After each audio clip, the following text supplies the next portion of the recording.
Hey you, and welcome to this video where I will help you out how to use Equaliser on Spotify. And this is quite simple. What you're gonna do is click left on the top on the profile picture and go to settings and privacy, and from here click on playback. Now when we scroll down, you see here the option Equaliser. So if you tap on that, you have a lot of options that you can do right here.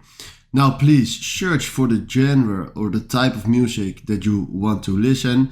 Now I like the bass booster because I listen a lot of songs with bass. So I tap on bass booster, and right now if I'm listening to techno or to house, you have a very high bass. So this is very nice. So please check all the options that you have right here.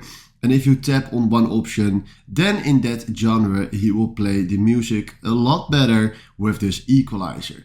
Now if we turn this on right here, we are using this equalizer, and if you want to turn it off, then we just need to do the turn off button.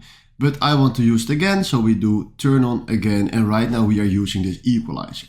Alright, so if you found this video helpful, please consider subscribing and give this video a like. And then for now, thanks for watching.